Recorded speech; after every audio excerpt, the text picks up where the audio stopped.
No one noticed the man standing near the security gate. He wasn't loud. He wasn't angry. He wasn't breaking any rules. But someone was already watching him. A clean jacket, a calm stare. And somehow that was enough to make people uncomfortable. The question is, what happens when nothing wrong is treated like a threat? At first, nothing was said. No shouts, no commands, no raised voices. Just eyes. The kind of eyes that don't look at you, but through you. Measuring, sorting, deciding where you belong before you ever open your mouth. Two security officers stood near the entrance, their conversation slowing the moment they noticed him. Not because he did anything, not because he crossed a line, but because he didn't fit the picture they were used to seeing in that space. A black man, well-dressed, calm, standing alone near a government building. One of them tilted his head slightly, the way people do when something feels off but they can't explain why. The other let his gaze linger a second longer than necessary, long enough to turn observation into suspicion. Their posture changed first, shoulders squared, feet planted wider, hands resting closer to their belts. Then came the questions. "Can we help you?" It sounded polite on the surface, neutral, professional. But there was weight behind it. The kind of question that isn't really a question. The kind that already assumes an answer. Caleb Ward turned toward them slowly. Not startled, not defensive, just attentive. "Yes," he said evenly. "I'm waiting." Waiting for what, exactly? The question wasn't asked out loud, but it hung there. The pause that followed was short, but heavy. Waiting made people uncomfortable, especially when they didn't know who you were waiting for. One officer glanced at Caleb's jacket. Clean, pressed. Too clean, maybe. Not the uniform of an employee. Not the casual wear of someone passing through. The other scanned his face, then his hands. Empty. Relaxed. No threat. Still, the tension didn't ease. What's your business here? There it was, the shift. Not a greeting anymore, not an offer of help, a demand for justification. Caleb answered calmly, briefly. He didn't add details.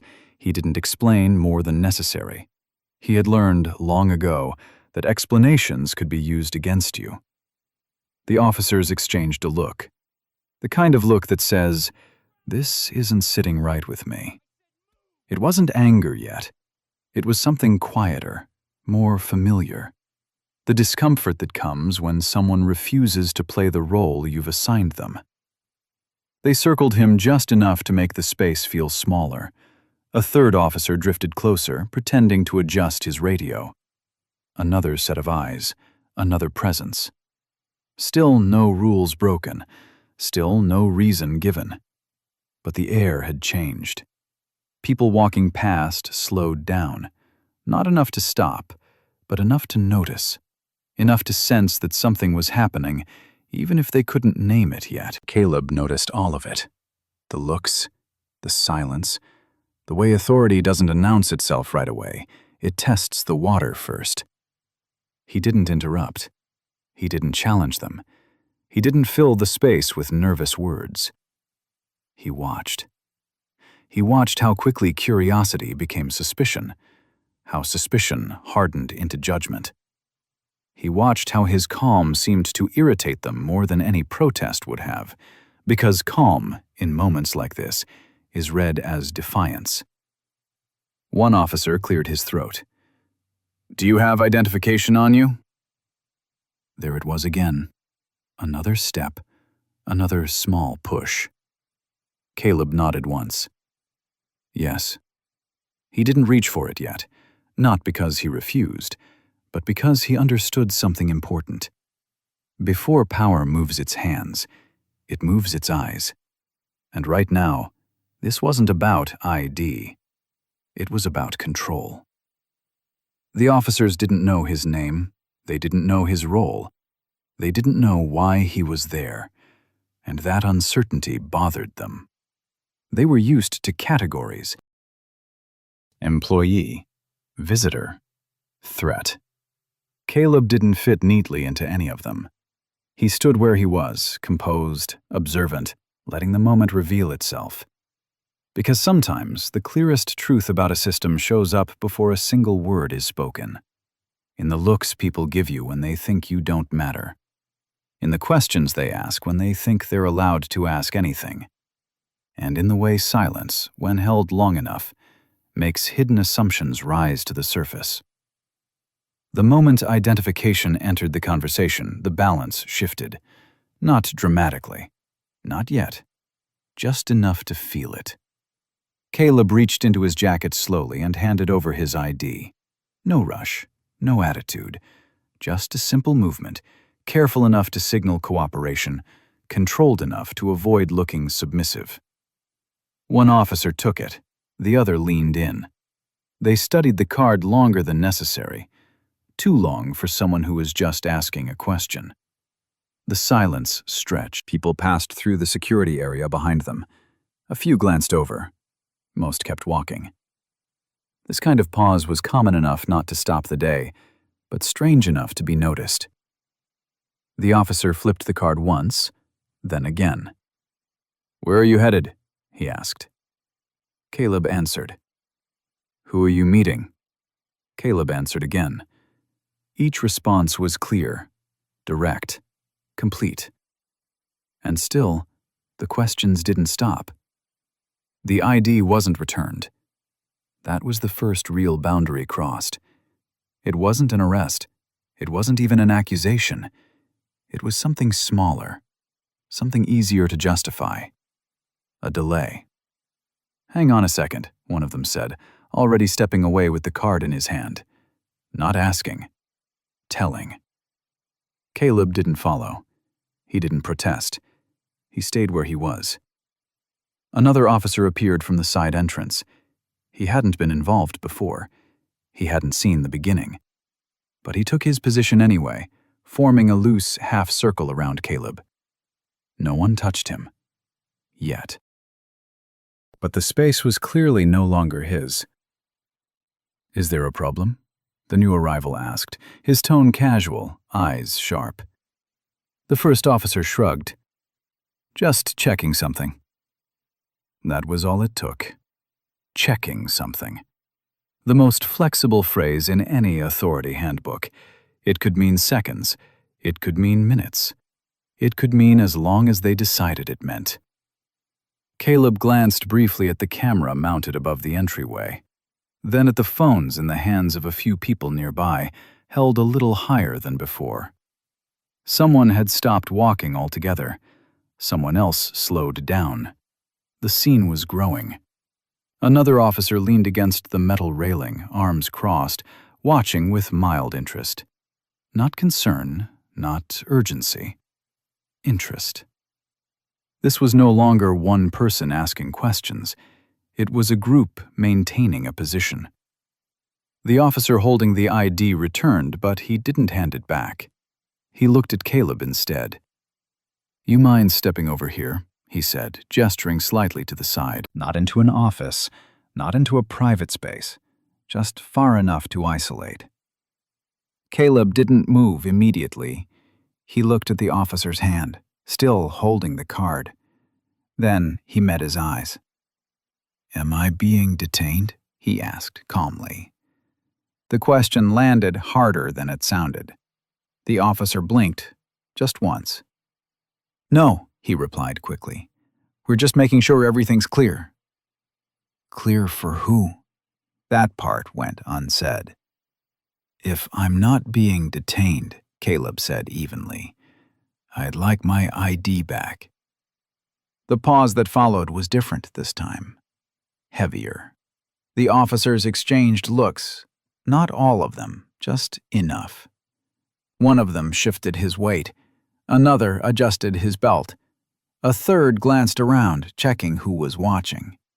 Authority hates being named out loud, especially when it's being used without permission.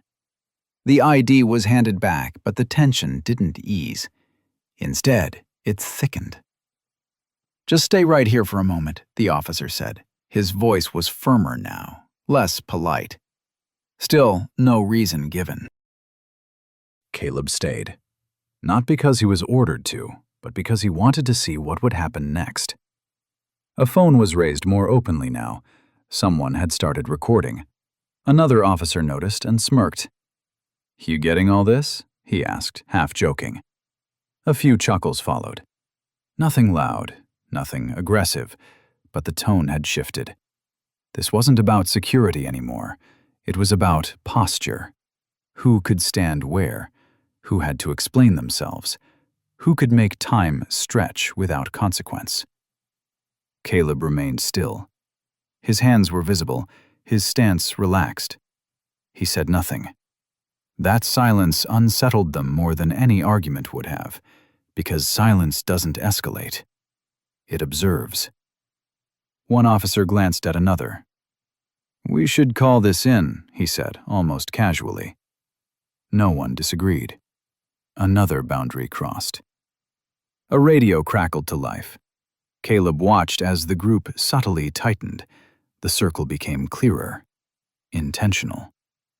No single command had been given, no single rule cited, but the message was unmistakable. You're not going anywhere yet. This wasn't one person overstepping. It was a system testing how far it could go without being challenged. One officer looked uncomfortable. He stood a little farther back. His eyes moved between Caleb and his colleagues. He said nothing. Silence can be a choice. It can also be a confession. The others didn't notice him much, or maybe they did and didn't care. They were past that stage now, the stage where individual judgment mattered. This was about group momentum, the kind that builds slowly, quietly, until stopping feels harder than continuing. Caleb took it all in, the delays, the glances, the half-smiles, the raised phones, the officer who stepped back, the ones who stepped closer. He understood exactly what was happening. This wasn't about him. It was about whether anyone would say no. And so far, no one had. The air was tight now, charged. Still no explosion. But the fuse had been lit. The laughter didn't come all at once. It slipped in quietly, almost casually, as if it belonged there. One officer smirked first, not openly, just the corner of his mouth lifting as he glanced at Caleb, then at his partner. Another followed, a short breath through the nose, amused, dismissive. It wasn't funny, but it didn't have to be. Because the laughter wasn't about a joke. It was about comfort. About the unspoken agreement that nothing here was going to happen to them. "You standing guard now?" one of them said lightly, nodding toward Caleb's calm posture. A couple of chuckles answered him. Caleb didn't respond. He didn't change his stance, didn't shift his weight, didn't meet the humor with irritation. That only encouraged them. "Maybe he likes the view," another added, glancing at the building behind them. More laughter, louder this time. The tone in the space shifted. You could feel it. What had started as a check had become a performance. They weren't just watching Caleb anymore. They were watching each other, feeding off the reactions, testing how far they could go while still calling it harmless. One officer leaned back against the barrier, arms loose, relaxed. Too relaxed. Another tilted his head toward a colleague. "You recording this?" he asked. A phone was already up. No one told him to stop. No one told him to put it away. In fact, a few of them angled their bodies slightly, making sure they were in frame. This wasn't evidence gathering. It was theater. Caleb noticed the shift immediately. This was the moment when things stopped being procedural, when the rules didn't disappear, but quietly stopped mattering. The laughter did something important. It spread responsibility thin. No single voice was dominant anymore. No single decision-maker stood out. Everyone was involved just enough to feel protected by the group. In moments like this, people don't feel cruel. They feel normal. That's what made it dangerous. Another officer stepped closer to Caleb. Not aggressive, not threatening, just close enough to invade space. "You're real calm for someone holding things up," he said, smiling faintly. Still no accusation, still no charge, just implication. Caleb looked at him briefly, then away. He didn't argue, he didn't explain. Silence again. That silence irritated them, because laughter expects a response. Anger, shame, defensiveness. Silence gives nothing back. "Man, you serious?" someone said, laughing again. "You ain't got nothing to say?" A few more chuckles followed. The phone camera zoomed in slightly. This was no longer about security. This was about dominance, about proving who could speak and who had to absorb it. The crowd nearby felt it too. A woman slowed her steps, pretending to check her phone while watching. A man near the entrance paused, hands in his pockets, eyes fixed on the group. Nobody stepped in. Nobody interrupted. The laughter continued. It wasn't loud. It wasn't wild. It was casual. And that made it worse. Because casual cruelty feels justified to the people committing it. In their minds, this wasn't abuse. It was routine. A little pressure, a little attitude, nothing worth reporting. One officer shook his head, still smiling. "All this for nothing," he said. Nothing.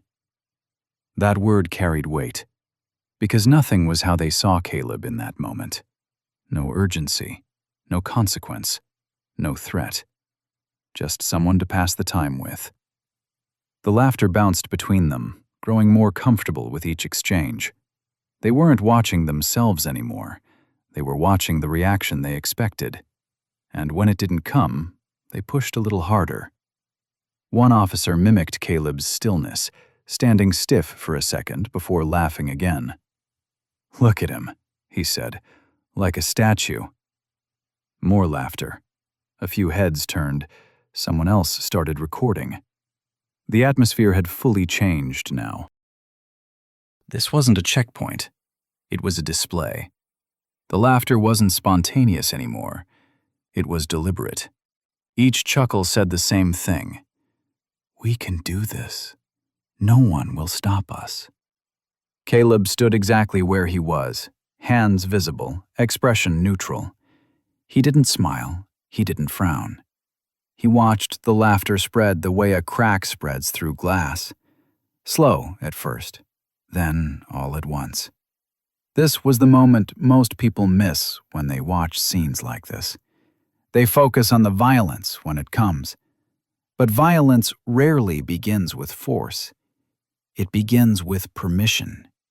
And permission is often disguised as laughter. When everyone laughs, no one feels responsible. When everyone laughs, silence feels like consent. That laughter told Caleb everything he needed to know, not about one person, but about the group, about what they considered normal, about how far they believed they could go before anyone said no. The laughter faded for a second, replaced by a heavy pause. A decision was forming. You could see it in the way bodies shifted closer, in the way voices dropped slightly, in the way smiles thinned. The joking had done its job. The line had been tested and crossed. The next step wouldn't be laughter. It would be action. And everyone there knew it. They just hadn't said it out loud yet. The shift from laughter to force was sudden, but not surprising. It didn't begin with a shout. It began with a hand on Caleb's arm. Firm. Unannounced. "All right," one of them said, his tone flattening. "That's enough. Enough of what was never explained." The grip tightened before Caleb could respond. Not a request, not guidance, a decision. Another officer moved in immediately, positioning himself behind Caleb, close enough that the space disappeared. This was no longer posturing. This was control. "Turn around," someone said. Caleb didn't resist. He didn't pull away. He didn't argue. He turned. That compliance should have ended it. It didn't. A third hand grabbed his wrist. Too fast, too rough. The motion twisted his arm slightly, bending it at an angle it wasn't meant to hold. Metal clicked. Cold. Sudden. Handcuffs. Illegally placed. Without cause. Without warning. The sound cut through the air sharper than any raised voice. A few people gasped. Most said nothing. The officers moved with rehearsed confidence now. This was familiar territory for them. Procedures followed in shape, but not in spirit. Caleb was guided toward the barrier, his back pressed against it harder than necessary. "Relax," one of them muttered, even as the pressure increased. The contradiction went unnoticed by the men enforcing it. A small scrape of skin against metal. A brief wince. And then it happened. A thin line of red appeared along Caleb's wrist where the cuff bit into flesh. Not dramatic, not gushing, just enough. A single drop slid down and fell onto the concrete below. It landed quietly. Almost no one noticed. The cameras did. Phones were steady now. No more jokes, no commentary, just recording. The laughter was gone, replaced by a silence so heavy it felt deliberate. The officers didn't stop. One adjusted the cuffs tighter. Another checked Caleb's pockets without asking. Hands moved quickly, efficiently, without restraint. This was no longer about compliance. It was about justification after the fact. Caleb said nothing. He didn't protest the cuffs. He didn't shout that this was wrong. He didn't ask for names or badge numbers. He stood there, breathing evenly, eyes forward. That silence unsettled them. "Don't move," one officer snapped, louder than necessary. Caleb hadn't moved. The crowd had changed, too. People who had been watching openly now looked uncertain. Some stepped back. Others stared straight ahead, pretending they weren't seeing what they were seeing. No one intervened. No one shouted for them to stop. The cameras kept rolling. An officer glanced around, noticing the attention. His jaw tightened. "Turn him," he said. They did. Caleb's shoulder brushed the barrier again. Another sharp intake of breath, quickly controlled. Still no words. Still no resistance. That restraint was mistaken for weakness. The officers mistook silence for surrender. One of them laughed once, nervously. Not the easy laughter from before, something thinner. "This didn't have to go like this," he said, as if offering comfort, as if the choice hadn't been entirely theirs. The blood on Caleb's wrist darkened slightly. It was the only visible sign that anything was wrong. No shouting, no struggle. Just a man restrained in a public space without cause, while a dozen people watched and did nothing. The officers worked quickly now, aware of the audience but unwilling to back down. To stop would mean admitting they'd gone too far, so they pushed forward. Caleb was guided a few steps to the side, still cuffed, still silent. Someone's phone zoomed in on his wrist. The red stood out against his clean shirt, a quiet contrast. The officers noticed the blood. One hesitated for half a second. Then he looked away. The choice had already been made. Procedures were being invented as they went. Words like safety and protocol floated around, spoken just loudly enough to be heard by the cameras. But no explanation followed. No charges were named.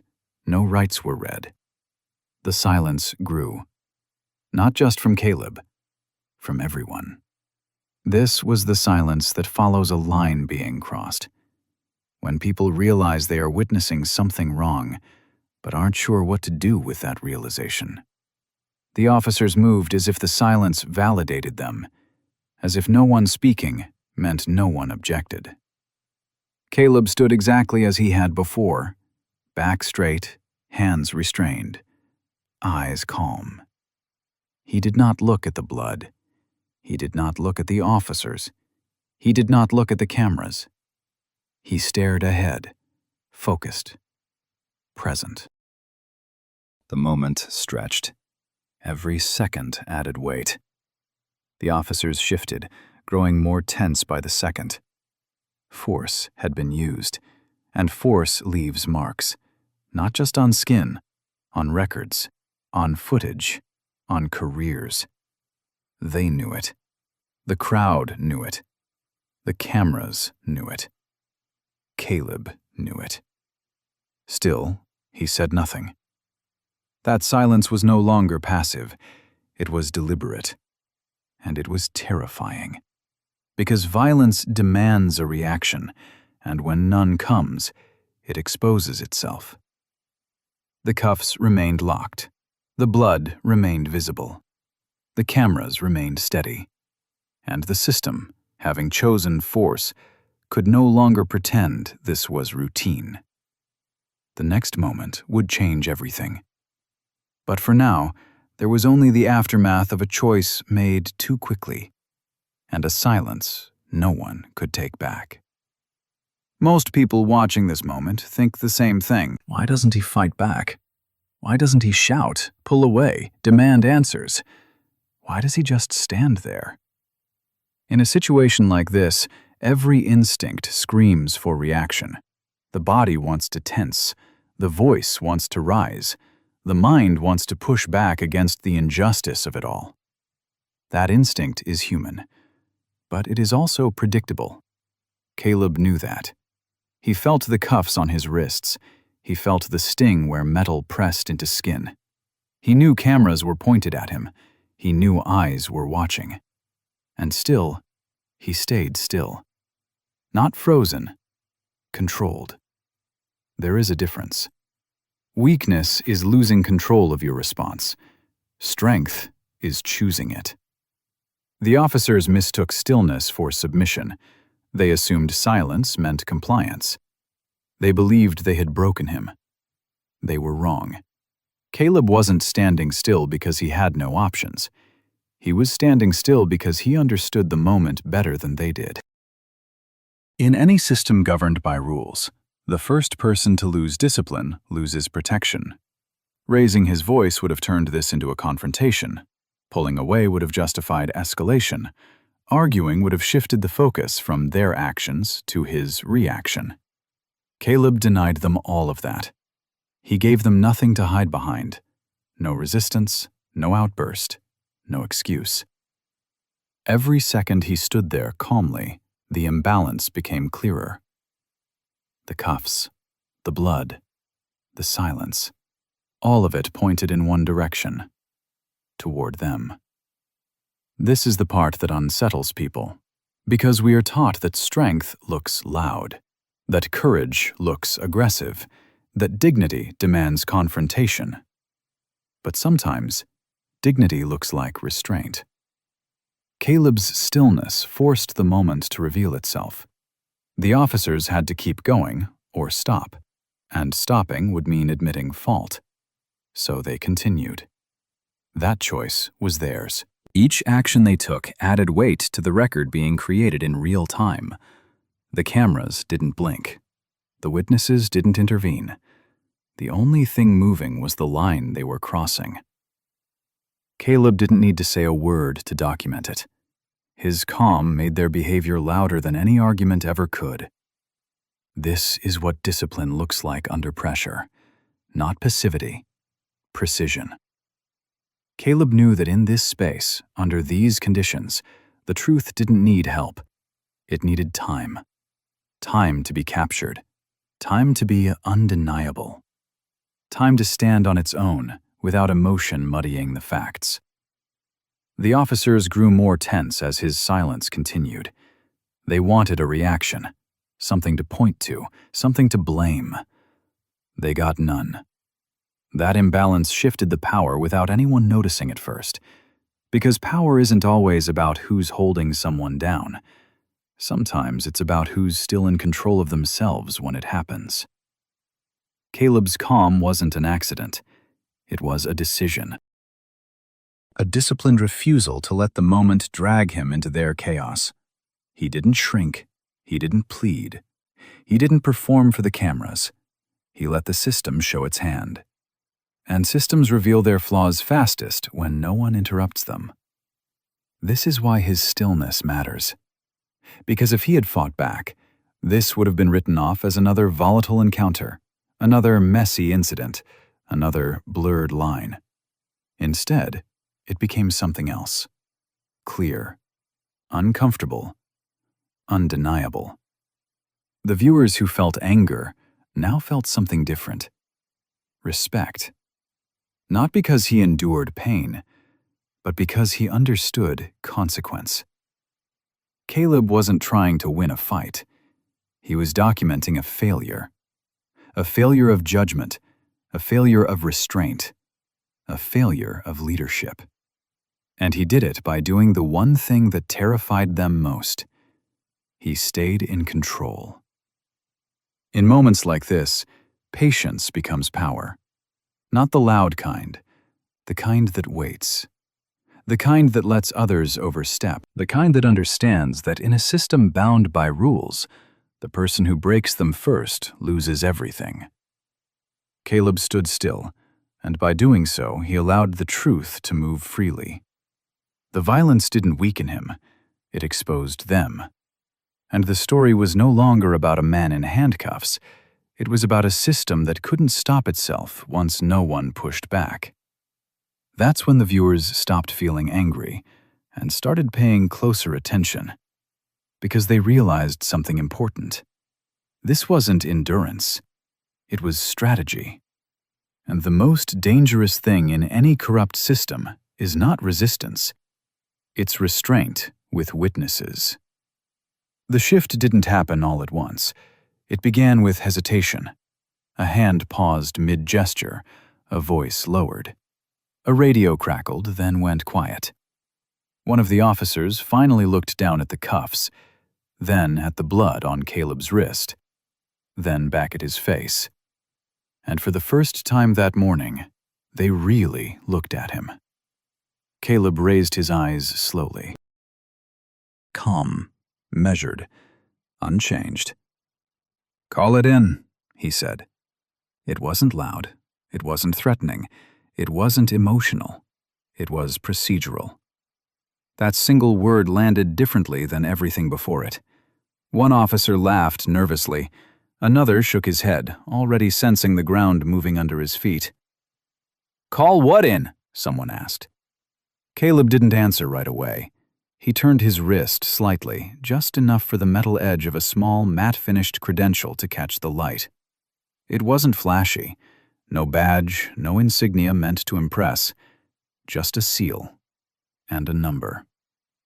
The laughter stopped. A senior officer stepped closer, squinting. He leaned in, then leaned back. "You don't get to carry that," he said quickly. Too quickly. Caleb met his eyes. "I do," he replied, "and you just documented why." The silence that followed was heavier than the moment the cuffs clicked shut. Radios came alive again, this time with urgency. Names were spoken, titles half remembered. Someone asked for confirmation. Someone else asked who authorized this. Caleb stood still while the answers arrived one by one. He wasn't there to take command. He wasn't there to announce a promotion. He was there on assignment. Internal oversight. Federal compliance review. A quiet evaluation scheduled without ceremony, without advance notice, without protection. The kind designed to see what happens when people think no one important is watching. Faces drained of color. One officer stepped back. Another reached for the cuffs, then stopped, unsure whether removing them would make things better or worse. It wouldn't. The realization spread fast. This wasn't a misunderstanding. It wasn't a bad stop. It wasn't a moment taken out of context. It was a recorded failure. And the worst part wasn't that Caleb had authority. It was what that authority meant. He wasn't deciding who got written up. He wasn't recommending retraining. He was there to determine whether this entire unit would continue to exist. Funding, oversight, leadership, all of it. Balanced on a morning they treated like routine. Denial came first. "This isn't how it looks," someone said. "We followed procedure," another added, though no one could say which one. Fear followed close behind. Eyes darted toward the cameras, toward the bystanders, toward the building they thought protected them. Caleb said nothing. He didn't need to. The system was speaking for him now. Every action replayed in real time. Every laugh, every shove, every second of silence when someone could have stopped it. This wasn't about a man being detained. It was about a culture being revealed. The officers who had been loud minutes earlier grew careful with their words. The ones who had encouraged the behavior stepped away from the center of the frame. The ones who had stayed quiet looked sick. No one asked Caleb to explain himself. They already understood. This wasn't a trap.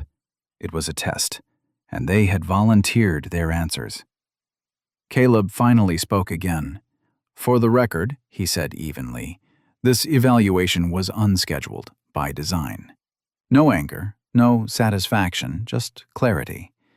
To observe conduct under normal conditions." He looked at the cuffs. "And this," he continued, "will be included as part of that record." Someone tried to apologize. Someone else tried to justify. Caleb stopped them with a raised hand. "Not now," he said. "This isn't a conversation. It's documentation." That distinction mattered because conversations can be argued. Records cannot. In that moment, the power fully shifted, not because Caleb raised his voice, not because he threatened consequences, but because consequences were already in motion. Phones were no longer toys. They were evidence. Witnesses were no longer bystanders. They were participants. And the officers who had believed this was just another day realized they were standing inside a report that would outlive their explanations. Caleb wasn't there to punish. He was there to measure. And measurement doesn't care how someone feels about the result. As the reality settled in, something else became clear. The officers hadn't just underestimated a man. They had underestimated the process. They believed authority only existed when it announced itself. They believed power needed a uniform. They believed oversight was something that arrived with warnings and press releases. They were wrong. Real accountability arrives quietly. It watches. It waits.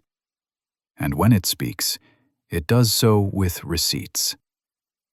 Caleb didn't remove the cuffs himself. He waited until protocol caught up with the truth. That wait mattered. Because this wasn't about saving face. It was about preserving the integrity of what came next. The unit had failed its simplest test. Not under pressure. Not during a crisis, but during a moment they thought didn't matter. And now, that moment mattered more than anything else that day. As the scene shifted from confrontation to containment, one thing became undeniable. The man they had dismissed wasn't hiding who he was. They were revealing who they were. And there would be no rewinding that. Because the twist wasn't that Caleb Ward held authority. The twist was that he didn't need to use it. The system had already exposed itself. All he had to do was let it. There is a simple test that reveals the true nature of power. It doesn't happen during ceremonies.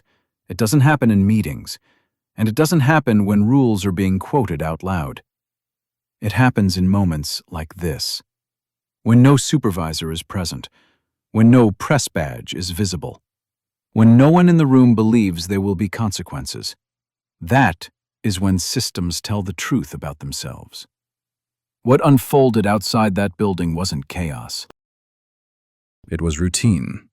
The officers didn't think they were being watched. They didn't think this moment mattered. They didn't think the man in front of them could change anything. And because of that, they acted honestly. This is the difference between authority and entitlement. Authority is grounded in responsibility. Entitlement assumes immunity. Authority asks, "Is this right?" Entitlement asks, "Who's going to stop me?" For years, this unit had passed the wrong test again and again. Not because they were openly violent every day, but because small abuses went unchecked. Because jokes replaced judgment. Because silence was rewarded more than integrity. Power wasn't exercised loudly, it was exercised casually. And that casualness is what made it dangerous. When power believes it doesn't need to explain itself, it stops correcting itself. That morning was not an accident. It was a controlled absence of signals. No announcement, no uniforms meant to command respect, no warning that this was an evaluation. Caleb Ward didn't arrive to intimidate anyone. He arrived to disappear. And in that absence, the system behaved exactly as it had been trained to behave. This is why the test works. You don't measure character when people are on their best behavior. You measure it when they believe no one important is watching. The officers didn't fail because they didn't know the rules.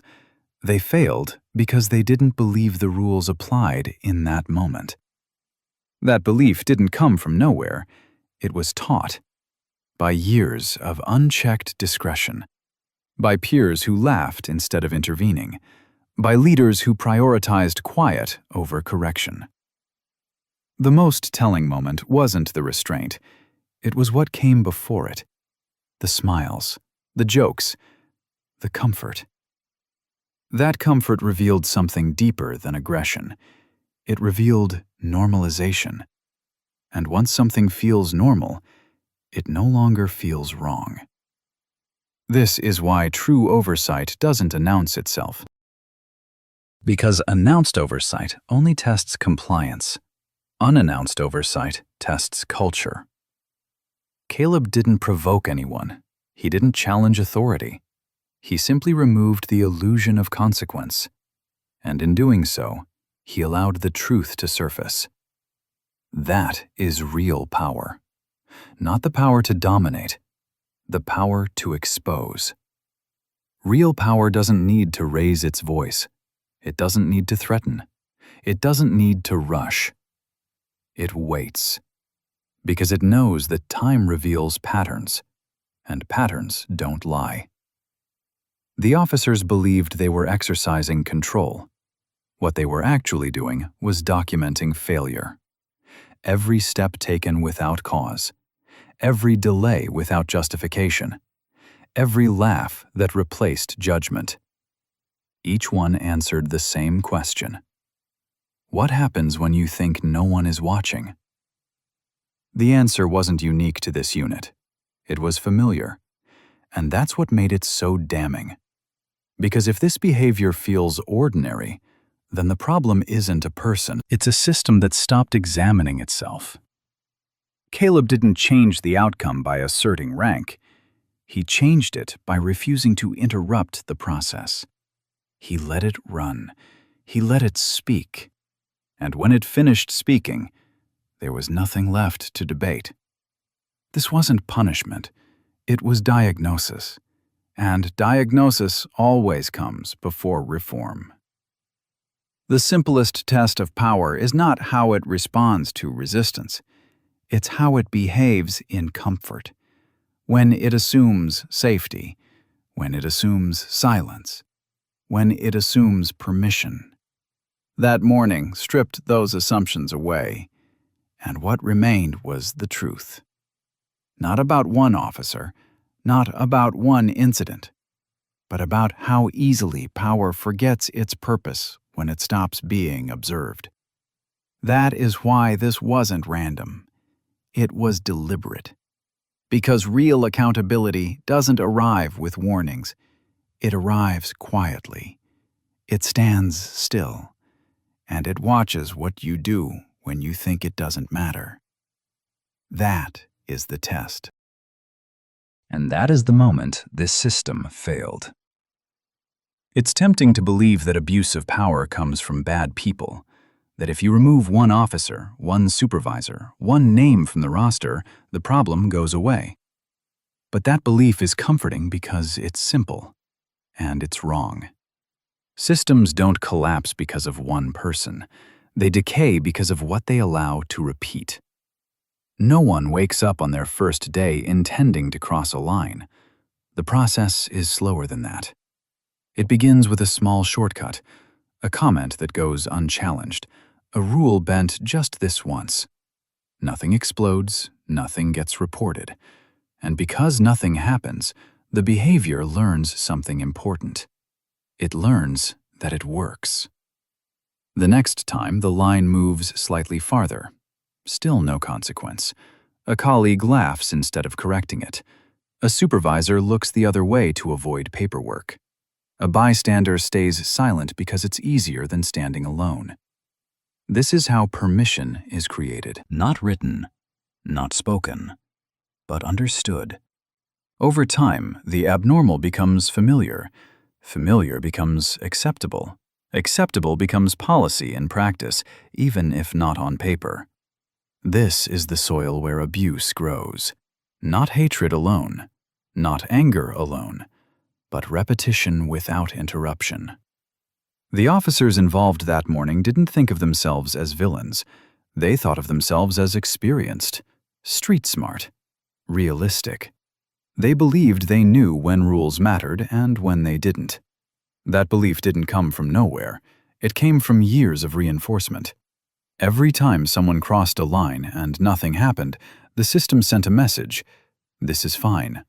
Every time misconduct was explained away instead of examined, the message got louder: this is normal.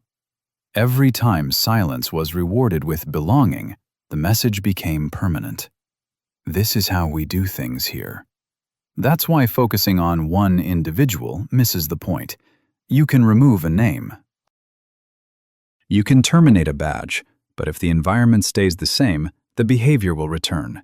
Maybe quieter, maybe cleaner, but it will return. Because systems don't just shape outcomes, they shape instincts. When people operate inside a system long enough, they stop asking whether something is right. They ask whether it's safe. Safe from discipline, safe from exposure, safe from consequence. That shift is dangerous, because once safety replaces ethics, accountability disappears. What Caleb revealed wasn't just misconduct. He revealed a pattern, a sequence of decisions that only makes sense inside a system that has learned it won't be challenged. The laughter didn't come from cruelty alone. It came from confidence, the confidence that nothing would come of it. That confidence is the real warning sign. Because when people feel that secure in their power, they stop checking themselves. They stop checking each other. And they stop seeing the people in front of them as individuals. They become obstacles, or inconveniences, or tests of authority. That's when harm becomes routine, not dramatic. Routine. This is why reform cannot begin with speeches. It cannot begin with slogans, and it cannot begin with punishment alone. Punishment addresses symptoms. Reform addresses conditions. You don't fix a system by removing one bad apple. You fix it by changing the environment that kept it from rotting. That means breaking patterns of silence. It means rewarding intervention, not loyalty to misconduct. It means making accountability predictable, not selective. And it means understanding that culture always overrides policy. The officers that morning weren't confused about the rules. They were confident the rules wouldn't be enforced. That distinction matters, because it shifts responsibility upward, toward leadership, toward oversight, toward the structures that decide what gets ignored and what gets addressed. Caleb didn't expose evil. He exposed neglect. Neglect of standards, neglect of supervision, neglect of the slow, daily work required to keep power from turning inward. This is the uncomfortable truth. Most systems don't fall because they're attacked. They fall because they stop correcting themselves. And correction is rarely dramatic. It's tedious. It's uncomfortable. It requires people to speak up when it would be easier not to. It requires leaders to act when silence would preserve calm. It requires consequences that arrive consistently, not selectively. That morning forced the system to confront something it had avoided for a long time. Not the actions of one day, but the habits of many. And habits don't disappear without deliberate change. They require disruption. They require scrutiny. They require leadership willing to accept short-term discomfort to prevent long-term decay. This is why what comes next matters more than what already happened. Because exposure without reform becomes spectacle, and spectacle without reform becomes another story people move past. The goal isn't outrage, it's repair. And repair begins with understanding this simple truth. Abuse of power is not born in isolation. It is grown. Slowly, quietly, by systems that confuse silence for stability and familiarity for integrity, until one day someone stands still long enough for the pattern to be seen. And once it's seen, it cannot be unseen. That is the moment where reform becomes possible, not because someone was punished, but because the environment that allowed it was finally exposed. And that exposure is the first step toward change. Reform never arrives with a chant. It doesn't march in with banners or slogans or promises shouted into microphones. Real reform is quiet. It begins after the cameras stop rolling and the crowd goes home. In this case, it began with files being opened. Body camera footage was retrieved. Audio was restored. Timelines were reconstructed frame by frame. Not to tell a story, but to establish facts. Independent investigators stepped in, not to calm outrage, not to protect reputations, but to answer one question. What happened exactly? Every action was reviewed against procedure. Every command was measured against policy. Every silence was weighed for its consequence. This was not a public performance. There were no press conferences announcing virtue. There was only process. And process is where real accountability lives. The footage didn't argue. It didn't explain.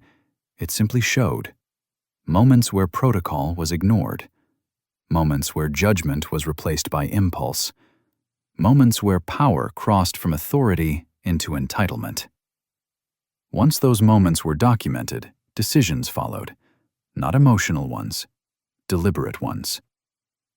Some officers were removed immediately, not because of public pressure, but because the evidence was clear and the standards were clear. Their actions did not meet the requirements of the role they held. Others were suspended pending further review. Their involvement wasn't dramatic, but it wasn't innocent either. Silence, after all, is still participation when responsibility is shared. And then there were those who stayed, not because they were perfect, but because when the moment came, they did something rare. They hesitated. They questioned. They didn't escalate. They stood slightly apart from the behavior that followed. That mattered. Reform doesn't reward loyalty to a group. It rewards loyalty to standards. That distinction is uncomfortable for organizations built on hierarchy, but it's essential. Because reform is not about purging everyone, it's about restoring trust. And trust is built by showing that rules apply consistently, even when enforcement is inconvenient. Even when the people involved are familiar faces. The Federal Review didn't arrive with hostility. It arrived with distance. Distance from internal politics, distance from local pressure, distance from unspoken agreements. That distance allowed clarity, and clarity forced change. Training protocols were rewritten. Supervisory structures were re-examined. Reporting mechanisms were strengthened. Not as punishment, as prevention. Because reform that focuses only on discipline looks backward. Reform that focuses on structure looks forward. This wasn't about making an example. It was about closing the gaps that made the behavior possible. Gaps in oversight, gaps in accountability, gaps where culture had replaced policy. Those gaps were named, and once named, they could no longer be ignored. There were no victory speeches, no declarations that the problem had been solved. Because real reform never pretends the work is finished. It understands that systems require constant maintenance, that power must be checked repeatedly, that discipline is not an event, it's a practice. Caleb didn't demand outcomes, he demanded standards, and standards, once enforced, did the rest. What followed wasn't chaos, it was order. The kind of order that feels uncomfortable at first because it removes certainty from those who relied on privilege, but it creates safety for everyone else. This is what reform actually looks like. Not dramatic, not vindictive, just consistent. It doesn't humiliate, it corrects. It doesn't destroy institutions, it strengthens them by removing what weakens them from within. Some careers ended quietly, others continued under closer scrutiny, and the system moved forward, altered but intact. Not because it defended itself, but because it was finally forced to examine itself. That examination is the hardest part, because systems, like people, resist admitting failure. They prefer narratives over numbers, intentions over outcomes. But reform rejects comfort. It insists on reality, and reality, once faced honestly, creates something rare: credibility. Not because mistakes never happen, but because when they do, they are addressed. This wasn't a reset, it was a recalibration, a reminder that authority is not owned, it is borrowed, and it can be taken back when misused. No slogans were needed. No promises were made. Only procedures followed. And that, more than anything else, restored balance.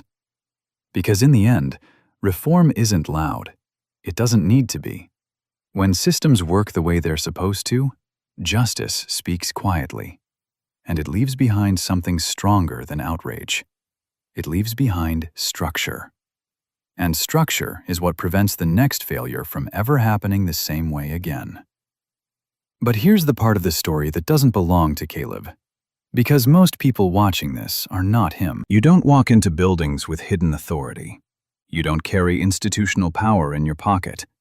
You don't get to stop a situation by revealing a title. Most of the time, you are the person with no leverage, the person waiting, the person being judged, the person hoping the system works the way it's supposed to. And that's the uncomfortable truth. Justice is easiest to admire when someone powerful enforces it. But life rarely gives us that advantage. So the real question becomes this: what do you do when you don't have authority? When no one is listening? When no one is protecting you? When the rules exist, but the room feels tilted? That's where legitimacy comes in. Not authority, legitimacy.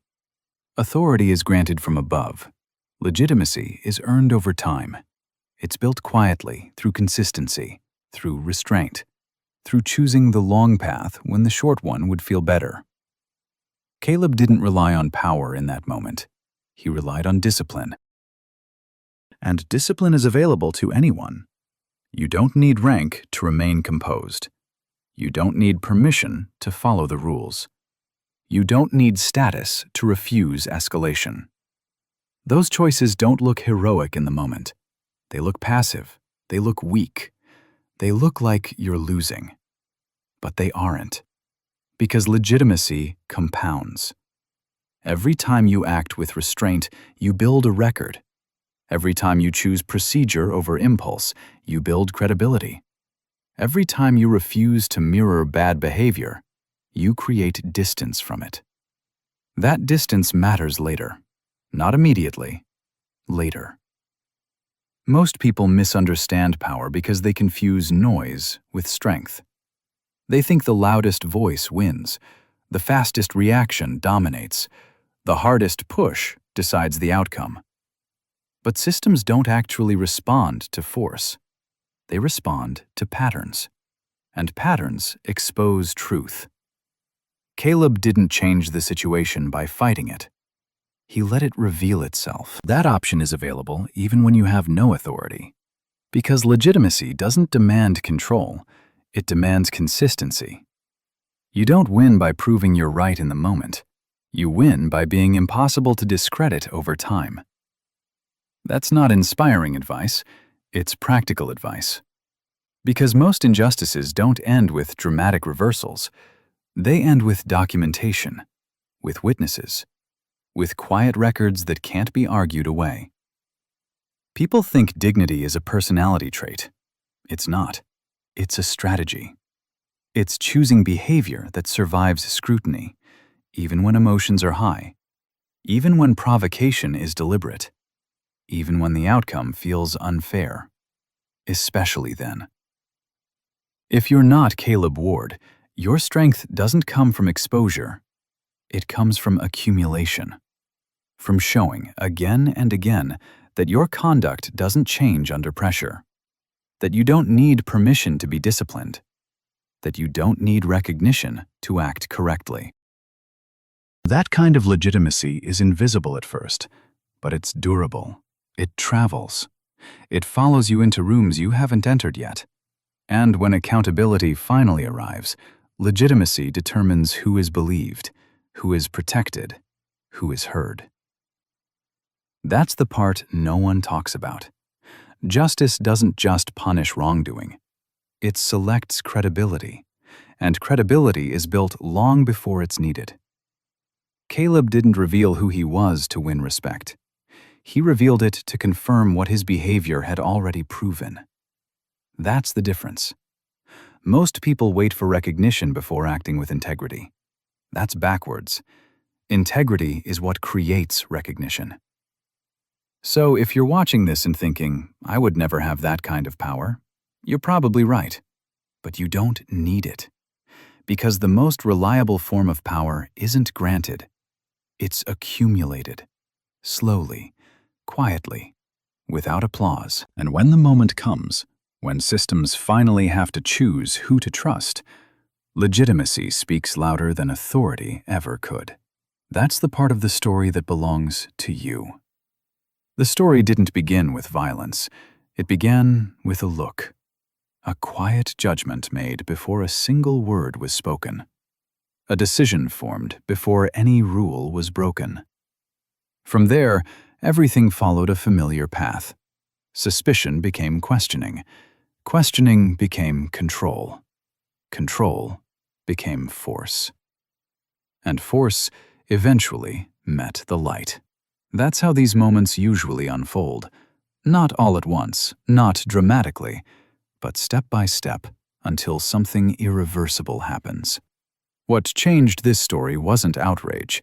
It wasn't shouting. It wasn't chaos. It wasn't even resistance. What changed it was exposure. Not the loud kind, the quiet kind. The kind that happens when actions are recorded, when procedures are reviewed, when decisions are replayed without emotion. Justice didn't arrive with sirens. It arrived with paperwork, with timelines, with footage, with questions no one could dodge. That's what people misunderstand. Justice is not a performance. It doesn't announce itself. It doesn't rush. It doesn't need applause. It works slowly, methodically, and often long after the moment has passed. In this story, accountability didn't come from anger. It came from clarity, from the simple fact that what happened could no longer be denied. And when denial disappears, responsibility follows. That's why systems fear light more than criticism. Criticism can be ignored. Light cannot. Once the full picture is visible, roles reverse. Those who felt untouchable become uncertain. Those who felt powerless gain ground, not through force, but through truth. Some people were removed, not because they were villains in a story, but because their actions failed scrutiny. Others remained, not because they were perfect, but because when pressure came, they chose restraint. That distinction matters. Justice isn't about punishment, it's about alignment, about whether actions match the responsibility that comes with power. This story isn't meant to make you angry. It's meant to make you attentive. Because moments like this don't only happen in extreme cases, they happen in offices, in schools, in quiet hallways, in everyday interactions where someone has just enough authority to test how far they can go. And the real question is rarely what happens when the spotlight turns on. It's what happens before it does, when no one is watching, when no camera is running, when the outcome feels invisible. That's where character shows, not when justice arrives, but when it hasn't yet. So ask yourself this: when the light isn't on you, who are you aligning with? Convenience or principle? Impulse or restraint? Silence or responsibility? Because justice doesn't start in courtrooms. It starts in small choices made long before anyone is held accountable. And those choices leave traces in records, in behavior, in patterns that don't disappear. You don't have to be powerful to matter in that process. You just have to be consistent. If this story made you pause, don't share it out of anger. Share it as a reminder. A reminder that systems reveal themselves when they think no one is looking, and that integrity, even when it feels quiet and unseen, has a way of surfacing. Justice isn't loud, but it leaves marks. And sooner or later, those marks tell the whole story.